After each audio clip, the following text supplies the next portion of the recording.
بسم الله الرحمن الرحيم. ألف لام را تلك آيات الكتاب المبين إنا أنزلناه قرآنا عربيا لعلكم تعقلون نحن نقص عليك أحسن القصص بما أوحينا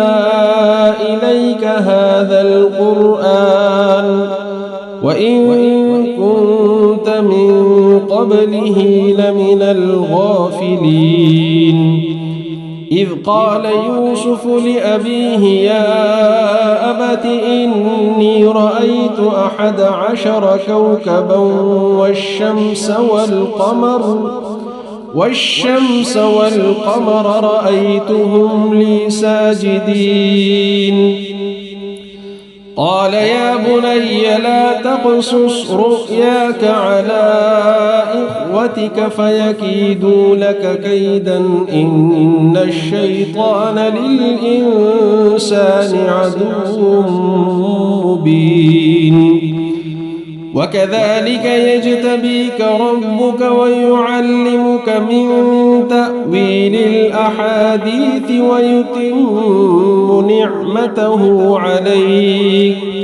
ويتم نعمته عليك وعلى آل يعقوب كما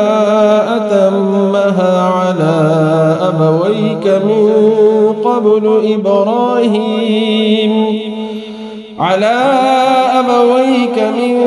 قبل إبراهيم وإسحاق إن ربك عليم حكيم لقد كان في يوسف وإخوته آيات للسائلين إذ قالوا ليوسف وأخوه أحب إلى أبينا منا ونحن عصبة إن أبانا لفي ضلال مبين اقتلوا يوسف أو اطرحوه أرضا يخل لكم وجه أبيكم وتكونوا من بعده قوما صالحين قال قائل منهم لا تقتلوا يوسف وألقوه في غيابة الجب يلتقطه بعض السيارة إن كنتم فاعلين قالوا يا أبانا ما لك لا تأمنا على يوسف وإنا له لناصحون أرسله معنا غدا يرتع ويلعب وإنا له لحافظون قال إني ليحزنني أن تذهبوا به وأخاف أن يأكله الذئب وأنتم عنه غافلون قالوا لئن أكله الذئب ونحن عصبة إنا إذا لخاسرون فلما ذهبوا به وأجمعوا أن يجعلوه في غيابة الجب وأوحينا إليه لتنبئنهم بأمرهم هذا وهم لا يشعرون وجاءوا أباهم عشاء يبكون قالوا يا أبانا إنا ذهبنا نستبق وتركنا يوسف عند متاعنا فأكله الذئب وما أنت بمؤمن لنا ولو كنا صادقين وجاءوا على قميصه بدم كذب قال بل سولت لكم أنفسكم أمرا فصبر جميل والله المستعان على ما تصفون. وجاءت سيارة فأرسلوا واردهم فأدلى دلوه قال يا بشرى هذا غلام وأسروه بضاعة والله عليم بما يعملون. وشروه بثمن بخس دراهم معدودة وكانوا فيه من الزاهدين. وقال الذي اشتراه من مصر لامرأته أكرمي مثواه عسى أن ينفعنا أو نتخذه ولدا وكذلك مكنا ليوسف في الأرض ولنعلمه من تأويل الأحاديث والله غالب على أمره ولكن أكثر الناس لا يعلمون. ولما بلغ أشده آتيناه حكما وعلما وكذلك نجزي المحسنين. وراودته التي هو في بيتها عن نفسه وغلقت الأبواب وقالت هيت لك قال معاذ الله إنه ربي أحسن مثواي إنه لا يفلح الظالمون. ولقد همت به وهم بها لولا أن رأى برهان ربه كذلك لنصرف عنه السوء والفحشاء إنه من عبادنا المخلصين. واستبق الباب وقدت قميصه من دبر وألف يا سيدها لدى الباب قالت ما جزاء من أراد بأهلك سوءا إلا أن يسجن أو عذاب أليم. قال هي راودتني عن نفسي وشهد شاهد من أهلها إن كان قميصه قد من قبل فصدقت وهو من الكاذبين وإن كان قميصه قد من دبر فكذبت وهو من الصادقين. فلما رأى قميصه قد من دبر قال إنه من كيدكن إن كيدكن عظيم. يوسف أعرض عن هذا واستغفري لذنبك إنك كنت من الخاطئين. وقال نسوة في المدينة امرأة العزيز تراود فتاها عن نفسه قد شغفها حبا إنا لنراها في ضلال مبين. فلما سمعت بمكرهن أرسلت إليهن وأعتدت لهن متكأ وآتت كل واحدة منهن سكينا وقالت اخرج عليهن فلما رأينه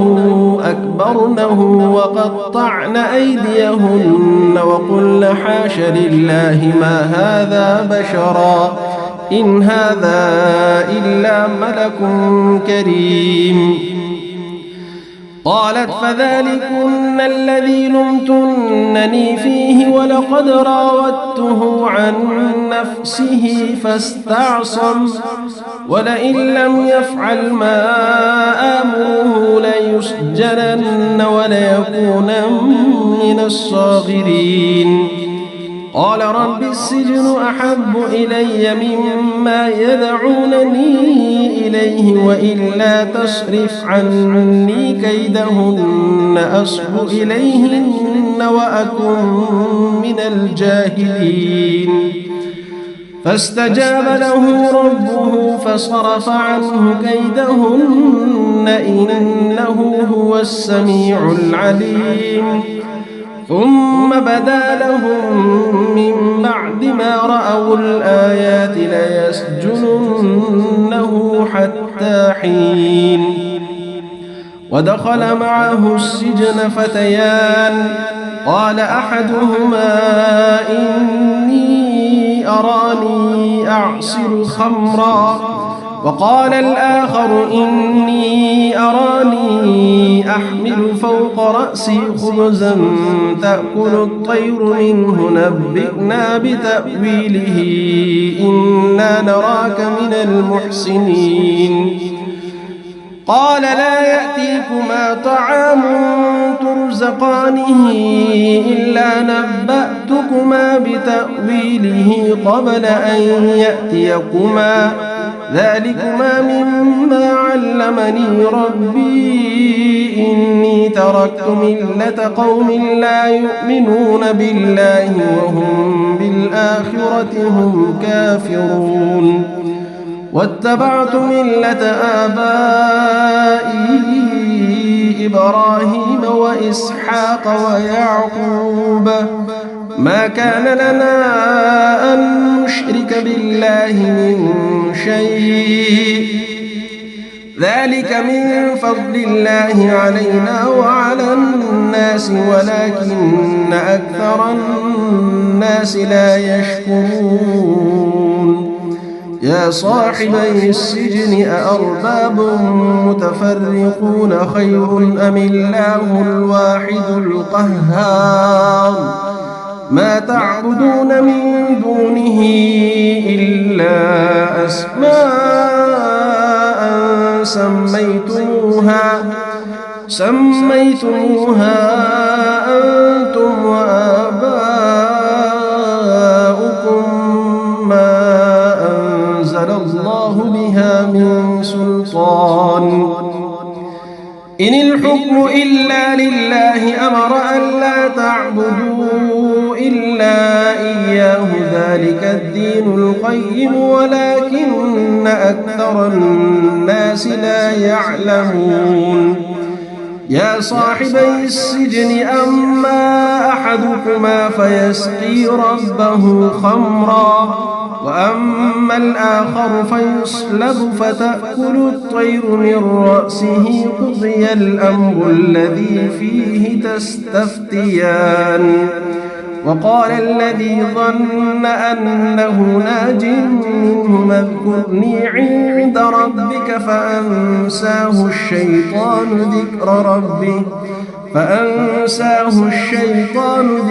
ربه فلبث في السجن بضع سنين وقال الملك إني أرى 7 بقرات سمان يأكلهن 7 عجاف و7 سنبلات خضر وأخر يابسات يا أيها الملأ أفتوني في رؤياي إن كنتم للرؤيا تعبرون قالوا أضغاث أحلام وما نحن بتأويل الأحلام بعالمين وقال الذي نجا منهما وادكر بعد أمة أنا أنبئكم بتأويله فأرسلون يوسف أيها الصديق أفتنا في 7 بقرات سمان يأكلهن 7 عجاف و7 سنبلات خضر وأخر يابسات لعلي أرجع إلى الناس لعلهم يعلمون قال تزرعون 7 سنين دأبا فما حصدتم فذروه في سنبله إلا قليلا مما تأكلون ثم يأتي من بعد ذلك 7 شداد يأكلن ما قدمتم لهن إلا قليلا مما تحصنون ثم يأتي من بعد ذلك عام فيه يغاث الناس وفيه يعصرون وقال الملك ائتوني به فلما جاءه الرسول قال ارجع إلى ربك فاسأله ما بال النسوة اللاتي قطعن أيديهن إن ربي بكيدهن عليم قال ما خطبكن إذ راوتن يوسف عن نفسه قلن حاش لله ما علمنا عليه من سوء قالت امرأة العزيز الآن حصحص الحق أنا راودته عن نفسه وإنه لمن الصادقين ذلك ليعلم أني لم أخنه بالغيب وأن الله لا يهدي كيد الخائنين وما أبرئ نفسي إن النفس لأمارة بالسوء إلا ما رحم ربي إن ربي غفور رحيم وقال الملك ائتوني به أستخلصه لنفسي فلما كلمه قال إنك اليوم لدينا مكين أمين قال اجعلني على خزائن الأرض إني حفيظ عليم وكذلك مكنا ليوسف في الأرض يتبوأ منها حيث يشاء نصيب برحمتنا من نشاء ولا نضيع أجر المحسنين ولأجر الآخرة خير للذين آمنوا وكانوا يتقون وجاء إخوة يوسف فدخلوا عليه فعرفهم وهم له منكرون ولما جهزهم بجهازهم قال ائتوني بأخ لكم من أبيكم ألا ترون أني أوفي الكيل وأنا خير المنزلين فإن لم تأتوني به فلا كيل لكم عندي ولا تقربون قالوا سنراود عنه أباه وإنا لفاعلون وقال لفتيانه اجعلوا بضاعتهم في رحالهم لعلهم يعرفونها إذا انقلبوا إلى أهلهم لعلهم يرجعون فلما رجعوا إلى أبيهم قالوا يا أبانا منع منا الكيل فأرسل معنا أخانا نكتل وإنا له لحافظون قال هل آمنكم عليه إلا كما أمنتكم على أخيه من قبل فالله خير حافظا وهو أرحم الراحمين ولما فتحوا متاعهم وجدوا بضاعتهم ردت إليهم قالوا يا أبانا ما نبغي هذه بضاعتنا ردت إلينا ونمير أهلنا ونحفظ أخانا ونزداد كيل بعير ذلك كيل يسير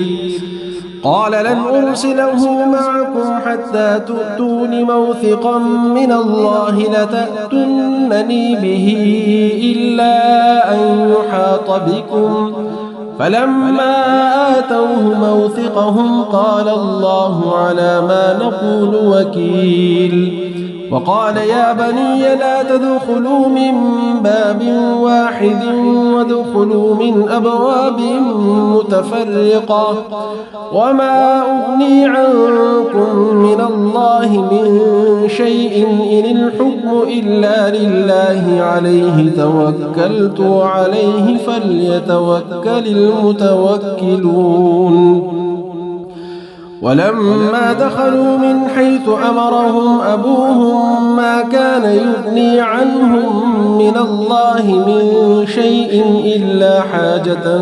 في نفس يعقوب قضاها وإنه لذو علم لما علمناه ولكن أكثر الناس لا يعلمون. ولما دخلوا على يوسف آوى إليه أخاه قال إني أنا أخوك فلا تبتئس بما كانوا يعملون. فلما جهزهم بجهازهم جعل السقاية في رحل أخيه ثم أذن مؤذن أيتها العير إنكم لسارقون. قالوا وأقبلوا عليهم ماذا تفقدون؟ قالوا نفقد صواع الملك ولمن جاء به حمل بعير وأنا به زعيم. قالوا تالله لقد علمتم ما جئنا لنفسد في الأرض وما كنا سارقين. قالوا فما جزاؤه إن كنتم كاذبين؟ قالوا جزاؤه من وجد في رحله فهو جزاؤه كذلك نجزي الظالمين. فبدأ بأوعيتهم قبل وعاء أخيه ثم استخرجها من وعاء أخيه كذلك كدنا ليوسف ما كان ليأخذ أخاه في دين الملك إلا أن يشاء الله نرفع درجات من نشاء وفوق كل ذي علم عليم. قالوا إن يسرق فقد سرق أخ له من قبل فأسرها يوسف في نفسه ولم يبدها لهم. قال أنتم شر مكانا والله أعلم بما تصفون. قالوا يا أيها العزيز إن له أبا شيخا كبيرا فخذ أحدنا مكانه إنا نراك من المحسنين. قال معاذ الله أن نأخذ إلا من وجدنا متاعنا عنده إنا إذا لظالمون. فلما استيئسوا منه خلصوا نجيا قال كبيرهم ألم تعلموا أن أباكم قد أخذ عليكم موثقا من الله ومن قبل ما فرطتم في يوسف فلن أبرح الأرض حتى يأذن لي أبي أو يحكم الله لي وهو خير الحاكمين. ارجعوا إلى أبيكم فقولوا يا أبانا إن ابنك سرق وما شهدنا إلا بما علمنا وما كنا للغيب حافظين. واسأل القرية التي كنا فيها والعير التي أقبلنا فيها وإنا لصادقون. قال بل سولت لكم أنفسكم أمرا فصبر جميل عسى الله أن يأتيني بهم جميعا إنه هو العليم الحكيم. وتولى عنهم وقال يا أسفا على يوسف وابيضت عيناه من الحزن فهو كظيم. قالوا تالله تفتأ تذكر يوسف حتى تكون حرضا أو تكون من الهالكين. قال إنما أشكو بثي وحزني إلى الله وأعلم من الله ما لا تعلمون. يا بني اذهبوا فتحسسوا من يوسف وأخيه ولا تيأسوا من روح الله إنه لا ييأس من روح الله إلا القوم الكافرون. فلما دخلوا عليه قالوا يا أيها العزيز مسنا وأهلنا الضر وجئنا ببضاعة مزجاة فأوف لنا الكيل وتصدق علينا إن الله يجزي المتصدقين. قال هل علمتم ما فعلتم بيوسف وأخيه إذ أنتم جاهلون؟ قالوا أئنك لأنت يوسف؟ قال أنا يوسف وهذا أخي قد من الله علينا إنه من يتق ويصبر فإن الله لا يضيع أجر المحسنين. قالوا تالله لقد آثرك الله علينا وإن كنا لخاطئين.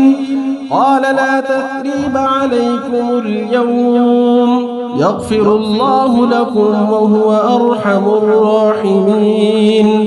اذهبوا بقميصي هذا فألقوه على وجه أبي يأت بصيرا وأتوني بأهلكم أجمعين. ولما فصلت العير قال أبوهم إني لأجد ريح يوسف لولا أن تفندون. قالوا تالله إنك لفي ضلالك القديم. فلما أن جاء البشير ألقاه على وجهه فارتد بصيرا قال ألم أقل لكم إني أعلم من الله ما لا تعلمون. قالوا يا أبانا استغفر لنا ذنوبنا إنا كنا خاطئين. قال سوف أستغفر لكم ربي إنه هو الغفور الرحيم. فلما دخلوا على يوسف آوى إليه أبويه وقال ادخلوا مصر إن شاء الله آمنين. ورفع أبويه على العرش وخروا له سجدا وقال يا أمت هذا تأويل رؤياي من قبل قد جعلها ربي حقا وقد أحسن بي إذ أخرجني من السجن وجاء بكم من البدو من بعد أن نزغ الشيطان بيني وبين إخوتي إن ربي لطيف لما يشاء إنه هو العليم الحكيم. رب قد آتيتني من الملك وعلمتني من تأويل الأحاديث فاطر السماوات والأرض أنت ولي في الدنيا والآخرة توفني مسلما وألحقني بالصالحين. ذلك من أنباء الغيب نوحيه إليك وما كنت لديهم إذ أجمعوا أمرهم وهم يمكرون. وما أكثر الناس ولو حرصت بمؤمنين وما تسألهم عليه من أجر إن هو إلا ذكر للعالمين. وكأي من آية في السماوات والأرض يمرون عليها وهم عنها معرضون وما يؤمن أكثرهم بالله إلا وهم مشركون أفأمنوا أن تأتيهم غاشية من عذاب الله أو تأتيهم الساعة بغتة وهم لا يشعرون قل هذه سبيلي أدعو إلى الله على بصيرة أنا ومن اتبعني وسبحان الله وما أنا من المشركين وما أرسلنا من قبلك إلا رجالا نوحي إليهم من أهل القرى أفلم يسيروا في الأرض فينظروا كيف كان عاقبة الذين من قبلهم ولدار الآخرة خير للذين اتقوا أفلا تعقلون حتى إذا استيأس الرسل وظنوا أنهم قد كذبوا جاءهم نصرنا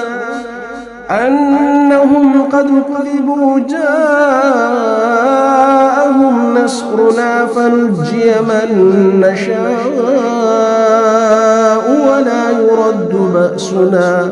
ولا يرد بأسنا عن القوم المجرمين لقد كان في قصصهم عبرة لأولي الألباب ما كان حديثا يفترى ولكن تصديق الذي بين يديه وتفصيل كل شيء وهدى ورحمة لقوم يؤمنون